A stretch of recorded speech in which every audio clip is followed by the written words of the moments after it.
Bienvenido a su programa Hablemos de Salud. Yo soy la doctora Jessica Álvarez y hoy contamos con la presencia del doctor Carlos García. En breve conversaremos con él.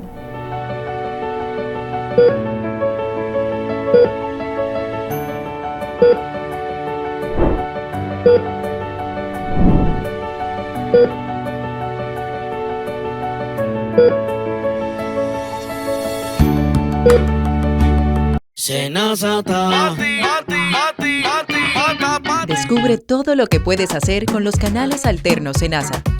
Si ingresas a la app Senasa en la opción Servicios, Solicitud, puedes realizar tus preautorizaciones médicas desde cualquier lugar.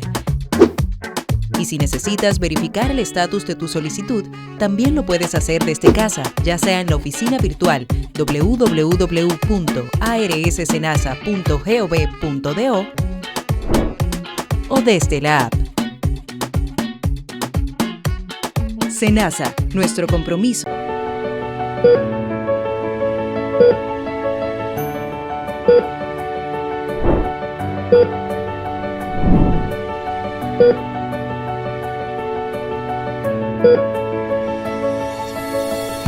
Como dije anteriormente, contamos con la presencia del doctor Carlos García. Doctor, un placer tenerlo por primera vez en nuestro programa.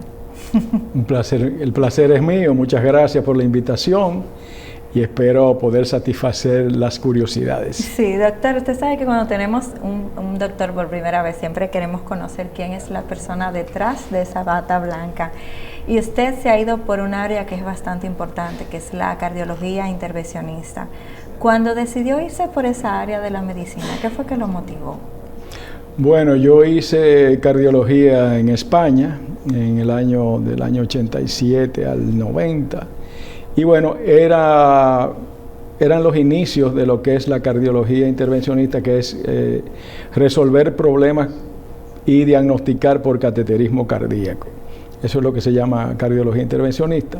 Entonces, a través de catéteres nosotros accedemos a las diferentes cavidades del corazón y además de las diferentes cavidades del corazón también a las arterias coronarias. Sí. Entonces eso siempre me apasionó desde el principio.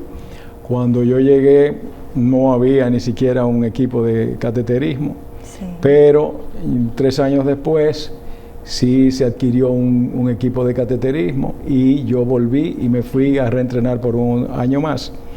Y cuando regresamos, entonces empezamos a hacer todo lo que era inherente en ese entonces a la cardiología intervencionista, que eran los stents coronarios, las valvuloplastías, una serie de procedimientos que eran impensables antes de eso. Sí. Entonces ya tenemos desde el año 1994 laborando, hemos hecho muchas cosas. Y bueno, aquí estamos. Doctor, ¿y cuántas vidas te has salvado en ese tiempo? Yo me imagino que tiene un sinnúmero. Bueno, la verdad que son miles de cateterismos que hemos hecho. Sí. La última vez que estuvimos contando, porque ya eso uno no lo cuenta, eran como 40,000 cateterismos que había hecho. Wow. Son 30 años. Sí. Y nosotros diariamente hacemos bastante cateterismo, Sí. ¿no? Ya hoy día hacer un cateterismo cardíaco es algo rutinario, gracias a Dios, Sí. pero en aquel entonces era algo un poco, la gente le tenía un poco de miedo, era algo como muy impresionante, pero poco a poco fuimos demostrando de que era un procedimiento bastante, en manos expertas, era bastante inocuo. Sí. Y además de eso salvaba vidas. Y bueno, pues hoy día es algo generalizado en nuestro país, hay mucha gente haciendo cateterismo, haciendo diferentes procedimientos, de lo cual me enorgullezco grandemente. Sí, doctor, cuando habla de cateterismo, el procedimiento en sí, ¿cómo se definiría? Porque hay una población quizás muy joven que todavía no entiende lo que es ese concepto. Sí, el cateterismo es un procedimiento invasivo. quiere decir que se introduce algo dentro del cuerpo del paciente. En este contexto son catéteres a través de las arterias o las venas, ya sean de las manos, de los brazos o de las arterias femorales en las ingles, y ahí llegamos hasta el corazón. Entonces, una vez llegamos al corazón, medimos las presiones, se inyectan medios de contraste y se hace, en el caso de la coronariografía, se hace como una especie de mapa. Y con ese mapa podemos ver dónde está alguna obstrucción que puede estar dándole problemas al paciente y que eventualmente podría desencadenarse un infarto. Eso es en el caso de las coronariografías. En el caso de las válvulas aórtica, mitral, pulmonar, tricuspidia, ahí podemos intervenir para, en caso de que estén obstruidas, poderlas sustituir a través de catéteres. Entiendo. Entonces, también se sirve de diagnóstico para si no se puede o la solución es quirúrgica.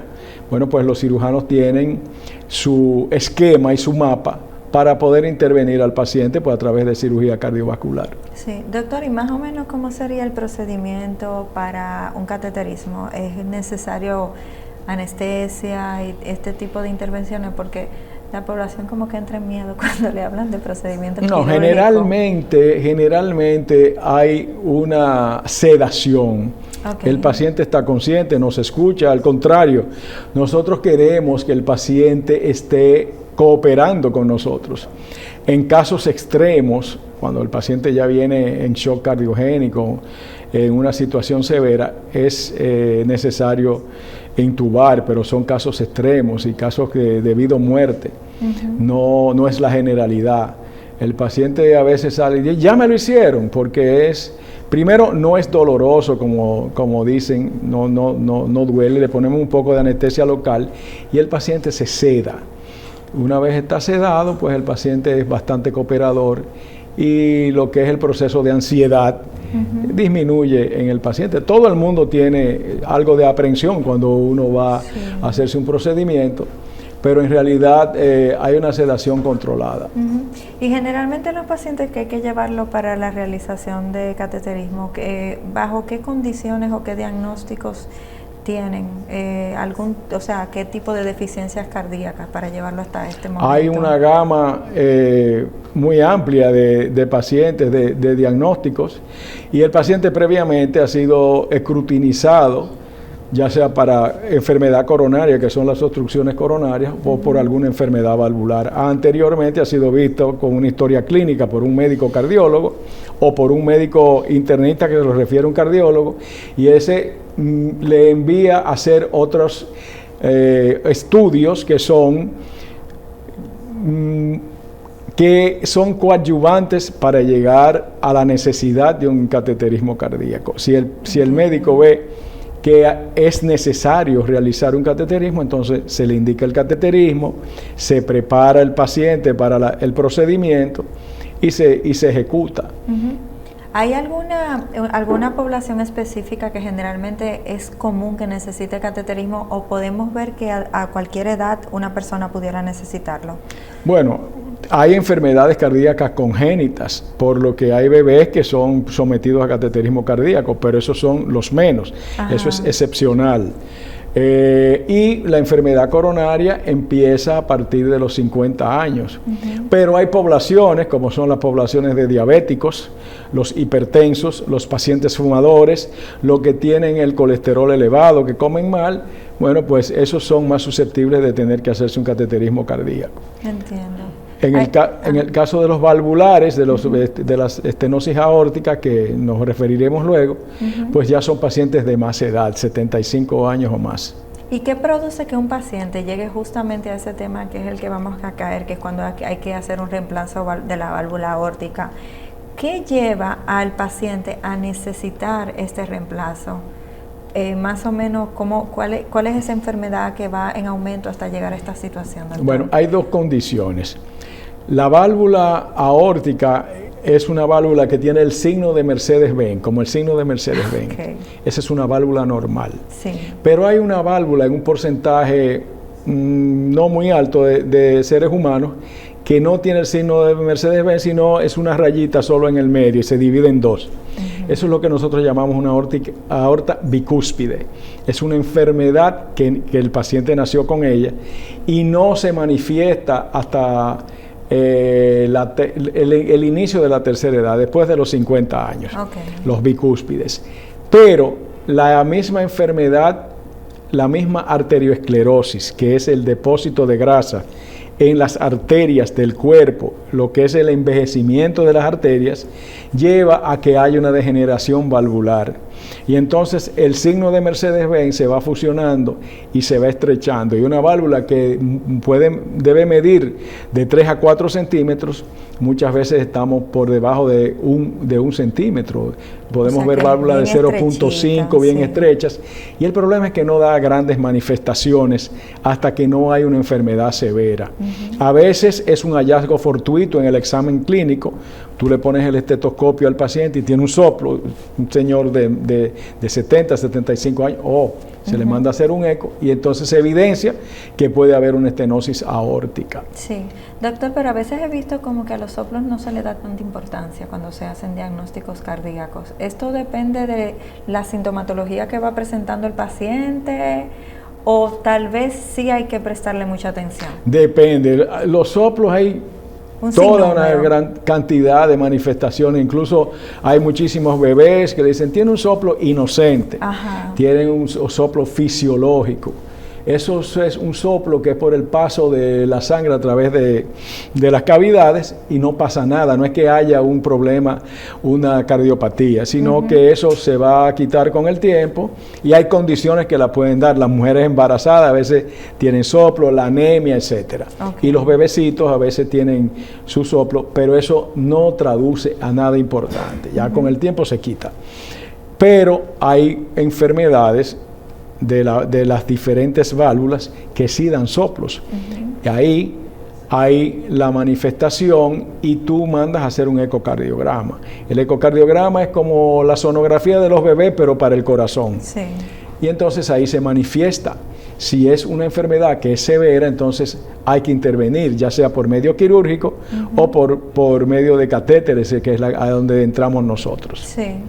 ¿Hay algunas enfermedades sistémicas que como tipo diabetes quizás o la presión alta que puedan desencadenar en una situación de la válvula aórtica y quizás el paciente deba realizarse sistemáticamente estudios para cuidar esta válvula? Sí, los mismos pacientes que pueden desarrollar enfermedad coronaria por diabetes, por hipertensión, por hipercolesterolemia, obesidad,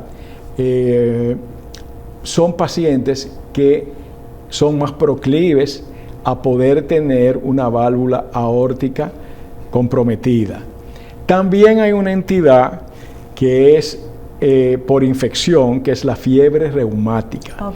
La fiebre reumática es la infección del estreptococo beta hemolítico en la garganta de los niños. Y entonces puede tener incidencia a nivel de la válvula aórtica o la mitral.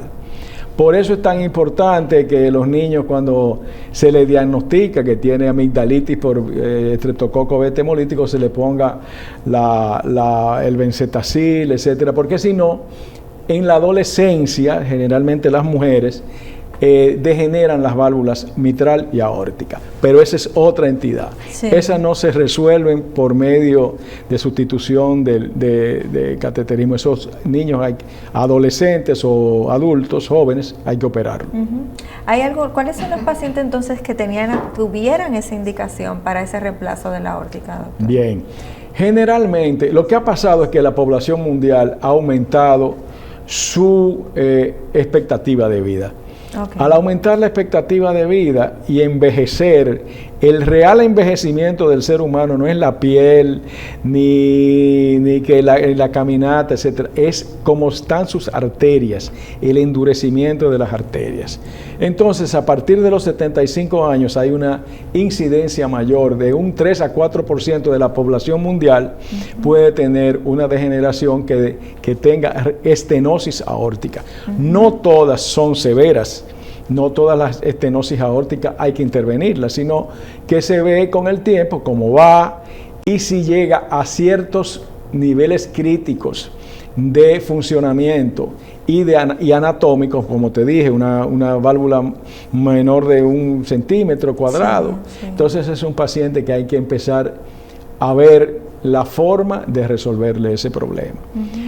La mayoría, cuando no hay riesgo prohibitivo de su intervención quirúrgica, se reemplaza la válvula por una intervención quirúrgica. Ajá. Pero aquellos pacientes que tienen mucho riesgo durante la cirugía, que sus scores de mortalidad y morbilidad son muy elevados, entonces hace unos 20 años un profesor francés diseñó una válvula que la reemplazó por vía percutánea, o sea, por medio de un catéter sin tener que abrir el pecho ni parar el corazón, se hace el reemplazo de la válvula, la sustitución. Sí. Entonces, esos son los pacientes que lo que se llama TAVI, que es reemplazo de la válvula aórtica por vía percutánea. Entonces, esos son los pacientes que se benefician más del procedimiento. Entiendo. Pero son pacientes que tienen que estar altamente estudiados, prevenir cualquier complicación que pueda haber durante la intervención, etcétera. ¿Y cuál sería los estudios que debería realizarse para saber si ese paciente es candidato para este procedimiento? Generalmente son pacientes que lo detectan su cardiólogo o hay a veces hallazgos que son fortuitos, como te dije anteriormente, un soplo, le mandan a hacer un eco, el electrocardiograma da alterado, entonces son pacientes que se empiezan a estudiar con lo que se llama una angiotomografía coronaria, una angiotomografía de la válvula aórtica, se miden los accesos femorales porque recuérdense que vamos a entrar por medio de la arteria de la pierna, se va a subir por la aorta y se va a llevar a la... Entonces, hay que tener toda la estructura anatómica bien delineada y delimitada para uno poder hacer el procedimiento con el menor riesgo posible para el paciente. Sí. Doctor, ¿y la edad siempre es algo que interviene en este tipo de pacientes? No necesariamente. Preferimos, recuérdense que la válvula, tanto la que se sustituye por vía quirúrgica como la válvula que se implanta percutáneamente, es una válvula de pericardio bovino, o sea, que se construye a partir del pericardio de una vaca. Entonces, eso tiene un determinado tiempo de funcionamiento, ya luego puede degenerarse esa misma válvula y tener que implantarle otra. Entonces, la válvula se implanta generalmente, al inicio fue así, en pacientes que ya tenían una expectativa de vida de 5 o 10 años, ¿tú entiendes? Sí. Porque no sabíamos cuánto iba a durar la válvula. Hoy día, esos estándares se han bajado. Tenemos pacientes de 60 años, 65 años que le sustituimos la válvula por vía percutánea y las estadísticas que hay con las válvulas de 15 años más o menos son aceptables. Ok, o sea que una válvula perfectamente puede durar 15 años y luego se pudiera cambiar. 15 años, sí. ¿Hay algunas contraindicaciones aparte de, o sea, porque me está hablando de que son pacientes que están en condiciones extremas, pero en medio de esas condiciones extremas, ¿habría alguna contraindicación que no permita realizar el procedimiento?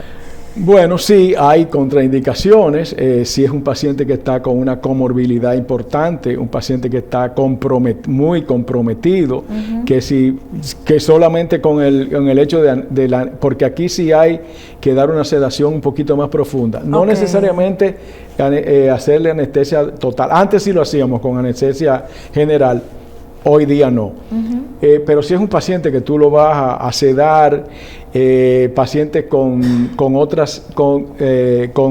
otras valvulopatías concomitantes, sí. Pacientes que ya tienen múltiples stents o tienen enfermedades terminales como cáncer o enfermedades autoinmunes, son pacientes que uno tiene que ver, poner en una balanza qué le vamos a brindar al paciente. Entiendo. Se va a prolongar la vida, se va, como te dije antes, se hacen unos cálculos, unos scores, y vemos cuánto de peligro tiene la intervención. Sí. Ningún médico entra a hacer un procedimiento a un paciente para que pueda morirse dentro a menos que no sea algo heroico, que no quede otra alternativa y no nos queda de otra que hacerlo. Pero generalmente son cirugías o intervenciones programadas. Es lo que se llaman intervenciones electivas. Entiendo. Doctor, aparte de la que me dijo el soplo, ¿habrían otros síntomas que el paciente pueda tener en la casa y deba prestarle atención quizás para tener esa alarma? Sí. En pacientes ancianos que empiezan a tener deterioro de la capacidad física, de que podían caminar 2 esquinas y ahora con unos cuantos pasos empiezan a tener falta de aire o dolor en el pecho, podría ser un signo de alarma para que ese paciente se examine y se vea, uno de los aspectos que se vea es si tiene estenosis aórtica. Generalmente en la población mundial, o sea, la prevalencia es unos 4 a 5% por millón de habitantes. O sea que nosotros estamos hablando que en República Dominicana que hay casi 300,000 personas con más de 75 años, nosotros podemos tener de 5 a 8,000 pacientes que tengan una estenosis aórtica. Entiendo. Eso no quiere decir que a esos 5,000 o 8,000 pacientes hay que sustituirle la válvula inmediatamente. La enfermedad da mucho pie a que se pueda prolongar, llevar hasta el límite la enfermedad sin que se tenga que intervenir, pero tampoco se deteriore el corazón de una manera que ya sea irreversible, que es lo que buscamos. Sí. ¿Y cuáles son esos cuidados que se tiene con el paciente para quizás no llegar a esa parte de intervención quirúrgica? El problema de la estenosis aórtica es que es un problema mecánico. Es un problema que solo se resuelve abriendo el hoyo, sustituyendo, porque no hay medicamento, no hay nada que desbarate el calcio. Eso es como cuando tienes que llamar al plomero para destapar esa cañería. Exactamente, esa cañería está tapada, o se sustituye, o simple y llanamente el agua no va a pasar más. Entiendo. Y en este caso es la sangre. Doctor, y ahora ya hablando del procedimiento, que aquí es que viene la parte donde todos preguntan. Ya mencionó una parte que es la de la anestesia, pero más o menos ¿qué tiempo se toma un procedimiento de sustitución de la óptica? Eso depende mucho de la estructura anatómica del paciente, si es un paciente hombre, si es una mujer que tiene las arterias más pequeñas, si tenemos algún tipo de anomalía que tenemos que sortear antes de poderla sustituir, si ha habido en la preparación, por ejemplo, que tenemos que ponerle un marcapaso transitorio, si ha habido un poquito de dilatación. Los tiempos en este tipo de intervenciones no son importantes. Lo importante es que la intervención salga bien. Entiendo. Y lo mismo que pasa con la cirugía cardíaca. Es decir, ¿cuánto tiempo se va a tomar? El que se tome. Porque a veces tú eres el familiar de un paciente, estás allá afuera y tú empiezas a contar el tiempo desde que la persona entró. Exacto. Y ahí en ese interín nosotros hacemos una serie de preparaciones que todavía no es el procedimiento per se. Entonces, pero nosotros, los tiempos que hemos tenido, en algunos casos es 1 hora, en otros casos son 2 o 3 horas. Depende de la dificultad y de la pericia del operador también. Sí.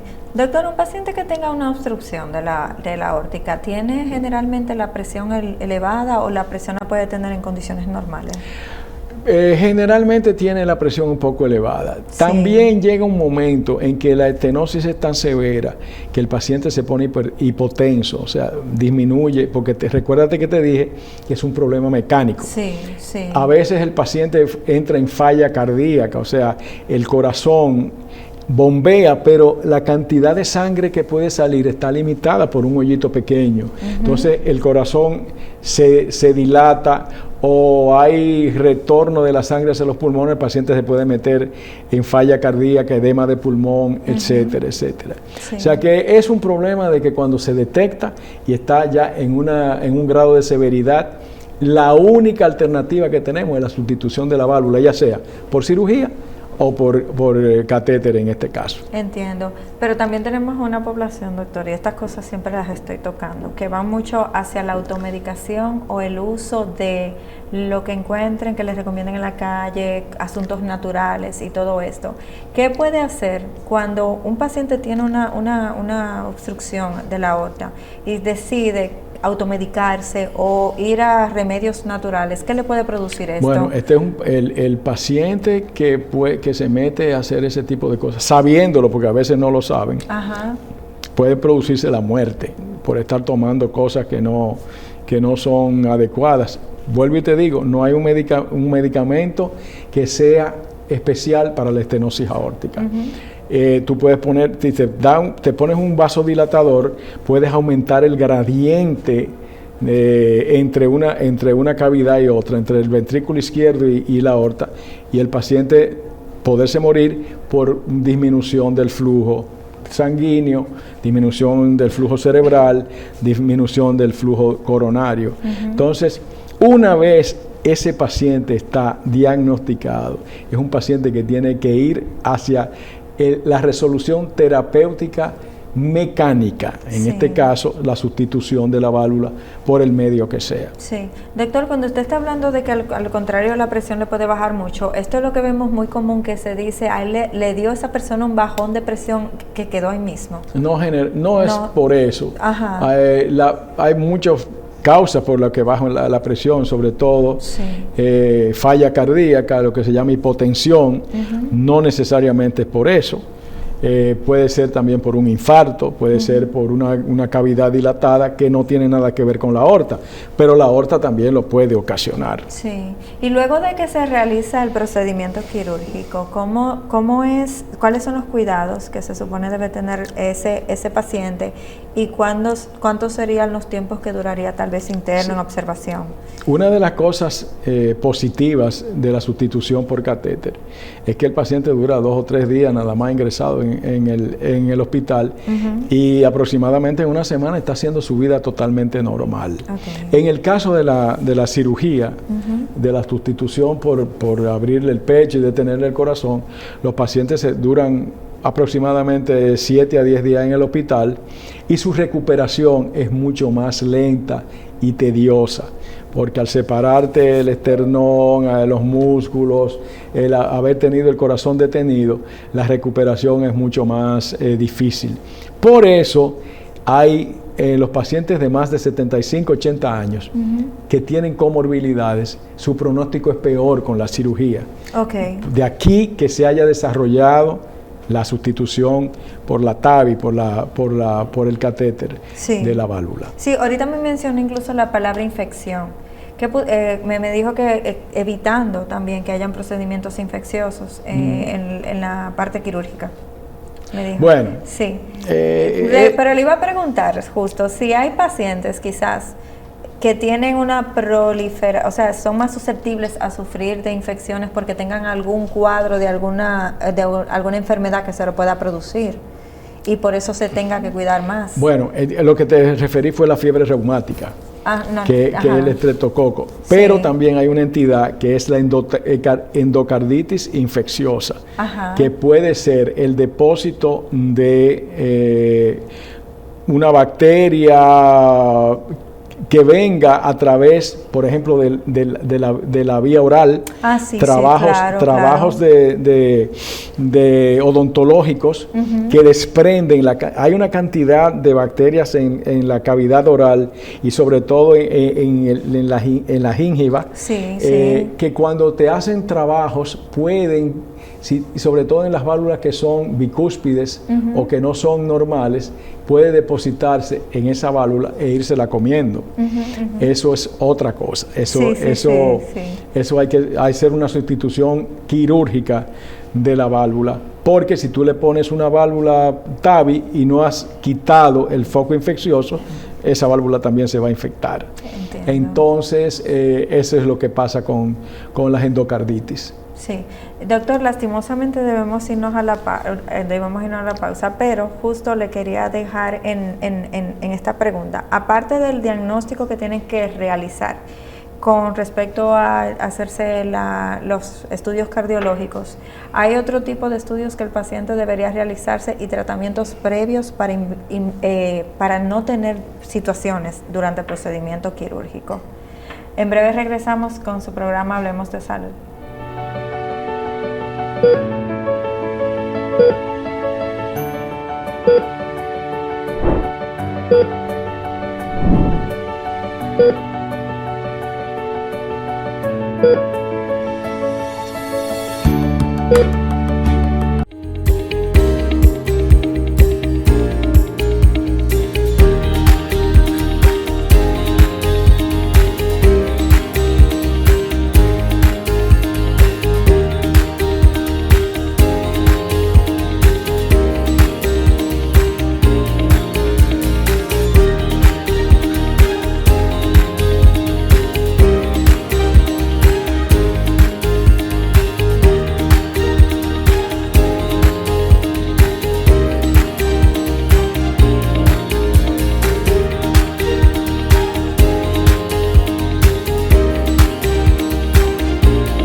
Regresamos nuevamente a su programa Hablemos de Salud con el doctor Carlos García.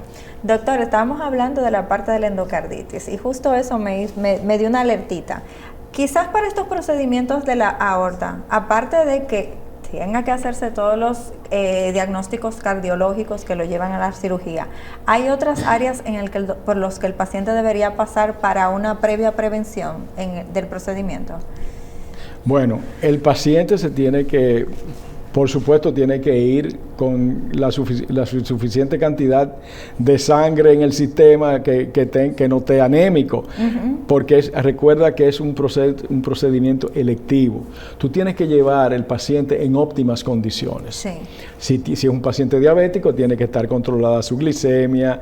Si es un paciente obeso, tienes que tener terapia respiratoria, ciertas prevenciones y precauciones para poder traer ese paciente a un final feliz, que es lo que nosotros pretendemos cada vez que entramos un paciente en algún tipo de procedimiento de esta índole. Sí, hay muchas veces que he visto que dicen le van a hacer la cirugía, pero el paciente tuvieron que devolverlo por X o por tal razón. ¿Cuáles serían esas razones por las que quizás el procedimiento no se haría en el momento? Bueno, hay contraindicaciones, porque nosotros podemos trabajar con cualquier paciente y tenerlo bien, y al día del procedimiento tiene fiebre, o está tosiendo, le dio catarro, o tiene dificultad respiratoria. O sea, hay una serie de cosas que nosotros debemos llevar al paciente en condiciones óptimas, porque un paciente que está tosiendo, que tiene fiebre, que no sabemos qué tipo de infección tiene, si es viral, si es bacteriana, un paciente con diarrea,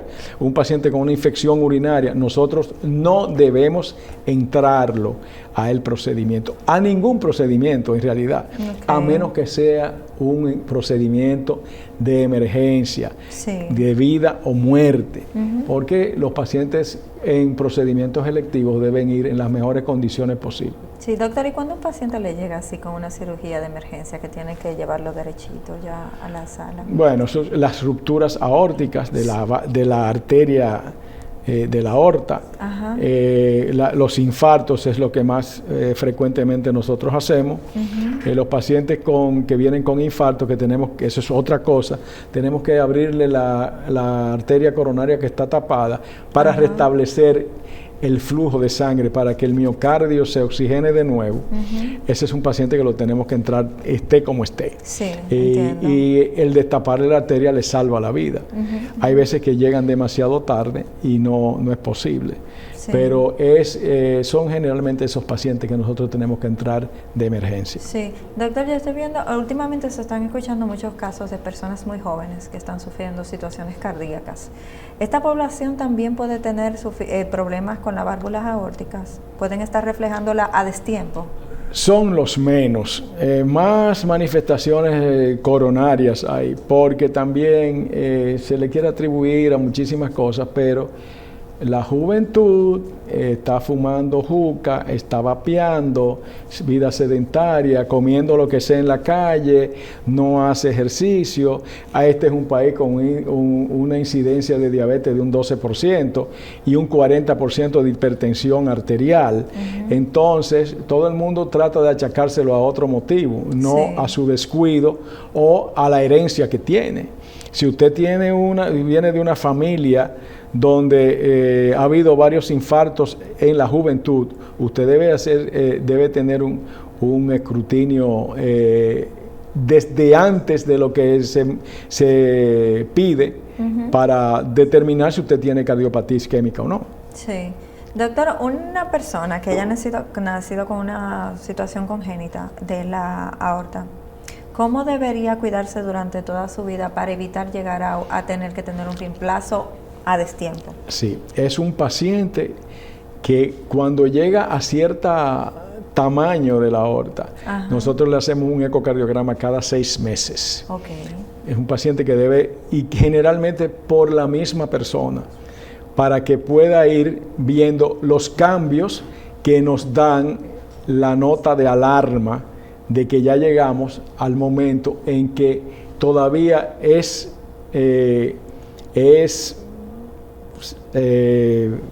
la palabra es safe en inglés, seguro. Es seguro, sí. el sustituirla. Entiendo. No venir con una situación de emergencia, como que se le haya hecho una disección aórtica, que es la peor emergencia que puede haber, no dejarlo a su libre albedrío, sino que llega a cierto tamaño, llega a ciertas características y ahí se programa la sustitución o la cirugía. Entiendo. Doctor, ¿y cómo es la vida de un paciente luego de que haya ido por ese procedimiento quirúrgico de ese reemplazo? ¿Cómo es su vida? Si no tiene otras comorbilidades, absolutamente normal. Nosotros tenemos pacientes que juegan golf, que nadan, o sea, ese es el propósito de esto. Pacientes que hagan su vida absolutamente normal. Sí, que puedan ir a trabajar, que puedan desempeñar cualquier actividad. Ese es el propósito. ¿Hay alguna actividad que quizás esté contraindicada? Porque a veces hacemos actividades que quizás nos eleva mucho la adrenalina, tenemos la crisis de la edad que no ayuda. Sí, bueno. Entonces me imagino que tiene que haber alguna que nos realice. Hay pacientes, bueno, estamos hablando de pacientes ya ancianos. Sí.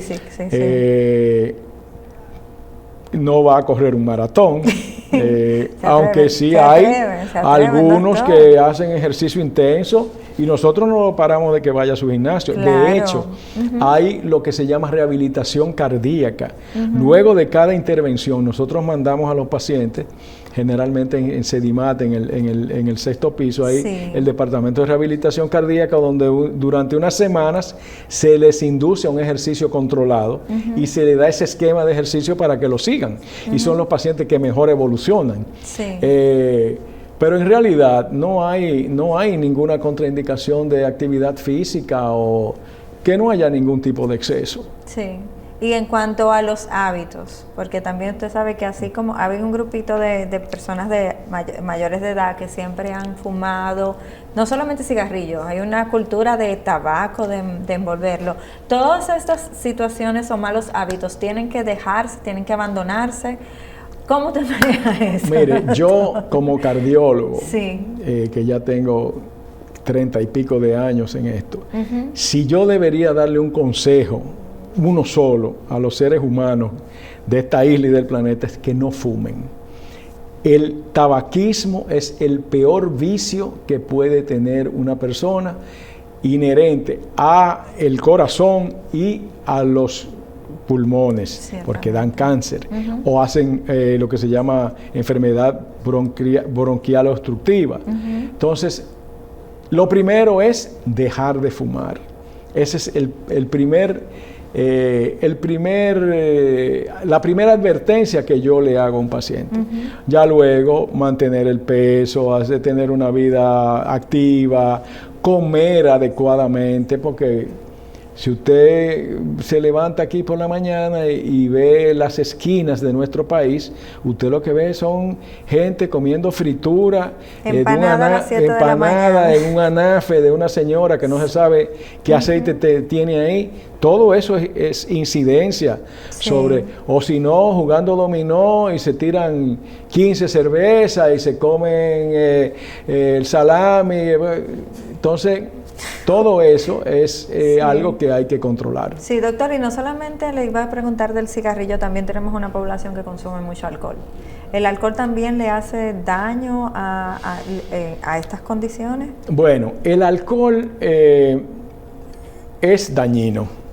Más de un vaso de cerveza, un trago de ron, un whisky, ya te aumenta la presión, te desencadena una serie de trastornos metabólicos que son inherentes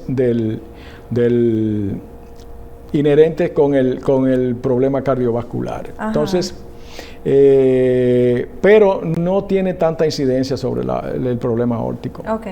¿Y qué tan, doctor, cuando me habla de cigarrillo, vamos a aclarar esto porque son cosas que hay que dejarla clara? Cuando se refiere a cigarrillo, se refiere no solamente al cigarrillo per se refiere al tabaco, se refiere a los vapes, se refiere a la juca, se refiere a todo lo que tenga que ver con inhalación. Puros, vapes. Mire, una sesión de juca equivale a 60 cigarrillos. Wow. A 60 cigarrillos, y la gente se fuma eso como que es algo que no pasa nada porque ellos tienen una agüita. No, entonces todos estos problemas, este aumento de todos en pacientes jóvenes, tiene mucho que ver con esto. Entiendo. También hay otra cosa que siempre me veo preguntando.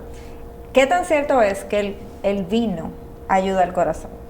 Bueno, hay estudios que primero dijeron que sí, hoy día vemos, porque el vino es alcohol. Sí, exacto. Hoy eso está en mucha controversia.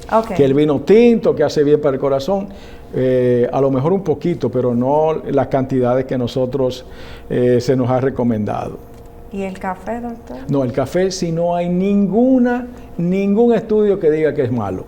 Ningún estudio de ninguna especie, y mira que le han hecho millones de estudios. Sí. No hay bueno, por supuesto, si usted se va a tirar 20 tazas de café, entonces hasta el agua hace daño en exceso. Sí, claro. Pero el café no hay ningún estudio que diga que es dañino para el corazón ni para nada más. Sí. Doctor, también he visto mucho a los pacientes cuando pasan por procedimientos quirúrgicos que luego del procedimiento se cuidan más que antes del procedimiento, cuando se entiende que estás mejor. Es como que fuiste, te diste mantenimiento y saliste nuevecito de caja.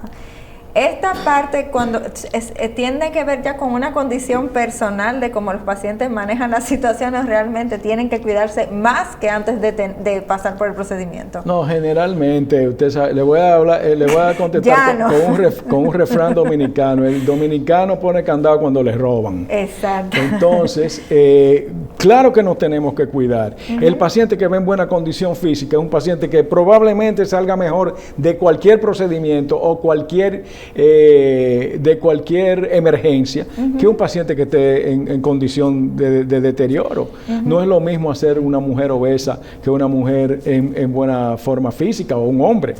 ¿Usted me entiende? Entonces, tenemos que cuidarnos, tenemos que hacer ejercicio, comer correctamente, no tener excesos, etcétera, etcétera. Sí, pero me acaba de mencionar la obesidad, pero también recuerdo que creo que síndromes como la anorexia o la bulimia pueden producir problemas cardíacos. Bueno, ya esos son casos extremos. Extremos sería. Porque ya, imagínense ustedes, son casos que el cuerpo está consumiendo las proteínas, todo lo que para seguir vivo. Y el corazón es una proteína. Sí. Entonces también se va el corazón para poder tener energía para seguir vivo y entonces se daña igual que el resto de las cosas en la anorexia. Ese es una entidad muy particular. Entiendo. Doctor, ¿cuál es la población que generalmente es más afectada y que necesita generalmente reemplazo de la aorta en nuestro país? Los ancianos de más de 75 años de edad. Sin importarse que sean hembra o varones.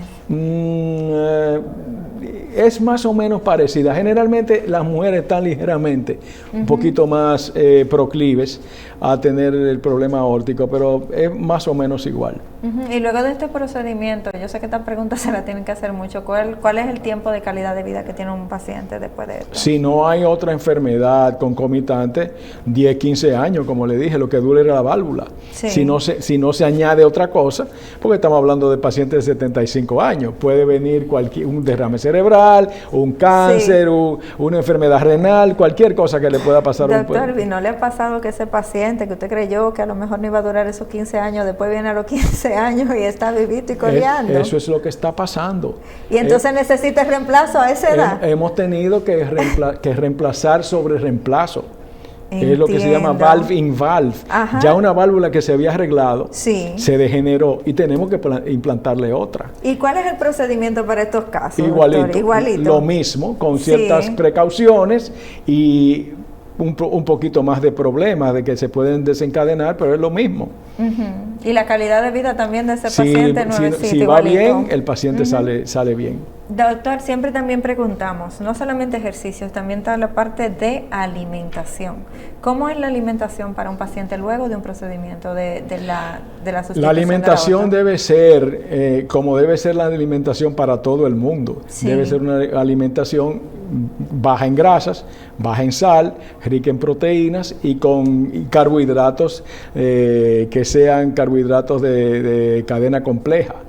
Y sobre todo mantener el peso y la actividad. Eso es lo más importante. Sí. ¿Hay una medicación constante luego de estos procedimientos que el paciente debería seguir o quizás no la necesite? Al principio lo ponemos en antiagregantes plaquetarios o anticoagulados por unos meses, pero ya luego es un paciente que si no tiene otra enfermedad que necesite, que es muy raro, pues es un paciente que no necesita por la válvula una medicina especial. Sí. Doctor, y en caso de automedicación, ¿qué tanto daño le pudiera producir a un paciente luego de un procedimiento? Pues sabemos que le produce todo, pero es que a mí me gusta como que se aclare. Mire, si usted se automedica le va a pasar esto, porque es que tenemos la farmacia que venden de todo, sin receta, sin control.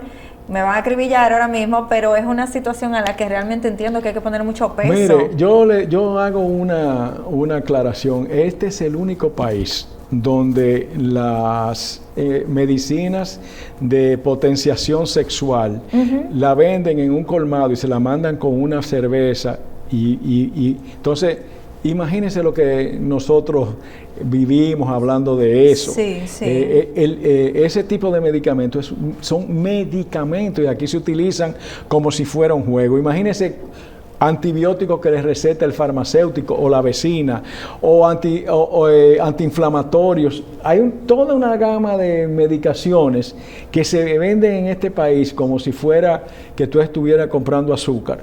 Que nadie cae preso, nadie está sometido. Entonces, es una población que incluso va donde brujos. Entonces, hace falta mucha educación, hace falta muchos controles. Igual que como es el tráfico nuestro, igual que como es el comportamiento, así mismo es la situación de los fármacos. Entonces, no es posible que aquí cualquiera vaya sin receta y compre cualquier cosa. Ese es el mensaje que yo doy. Doctor, ¿y qué daño le causa al corazón estos estimulantes sexuales? en específico? Bueno, en realidad hay situaciones en los pacientes que están usando nitroglicerina que puede potenciar el que se desencadene un infarto. Entiendo. Pero, de hecho, la Viagra es un medicamento para la hipertensión pulmonar, es un medicamento que se descubrió el efecto colateral porque se estaba buscando el efecto terapéutico en otra entidad. Entiendo. Y entonces los pacientes dijeron, pero bueno, a mí me está pasando esto y esto y esto, y entonces ahí la farmacéutica dijo, pero vamos a ver esto. Ajá. Y ahí se descubrió toda esta gama de medicamentos. Uh-huh. ¿Pero estos medicamentos le hacen más daño a la población joven o también le puede causar el mismo daño a una población envejeciente? Lo que pasa es que esto estamos viendo que jóvenes sin necesidad se ponen a tomarse una cantidad de estimulantes y además usan otro tipo de bebidas estimulantes y la juca y entonces es una bomba lo que se está causando al cuerpo. Uh-huh. Tú le estás metiendo a ese cuerpo una corriente de 200 voltios o 400 voltios. Un cable. Un cable. Sí. Toda esa energía que se libera es una energía que se tiene que pagar luego. Sí. Entonces, no es de gratis. Sí. Doctor, en base a su experiencia, ¿cuál procedimiento para usted lo considera para usted que prefiere realizar? ¿La sustitución de la válvula aórtica vía cateterismo o el procedimiento quirúrgico? Cada uno tiene, yo no opero. Yo solamente soy hemodinamista, yo lo hago, por supuesto que yo prefiero hacer mi sustitución percutánea, ajá, pero cada procedimiento tiene su nicho, sí, tiene el paciente adecuado. Sí. Por supuesto, yo prefiero sustituirlo por vía percutánea. Claro, claro. Doctor, lastimosamente se nos ha acabado el tiempo, pero siempre utilizamos la cámara para dos cosas. Una, para que le deje un mensaje a la población con respecto a cuidarse esa válvula aórtica, que quizás sea la que menos se le dé importancia, porque siempre nos vamos por los infartos, y para que dé sus contactos. Bueno, yo les exhorto a ustedes a que tengan una vida sana, a que lleven una vida correcta, que eviten los excesos, sobre todo eviten fumar. Yo soy el doctor Carlos García Litgo. Soy jefe de servicio de cateterismo y cardiología intervencionista del CEDIMAT y también tengo los consultorios en la Fantino Falco 23 en Corazones Unidos. Doctor, de verdad que ha sido un placer haberlo tenido en nuestro programa y espero que se repita esta visita. Muchas gracias a usted. Esto ha sido todo por hoy en su programa Hablemos de Salud y hasta un próximo encuentro. Se despide Jessica Álvarez.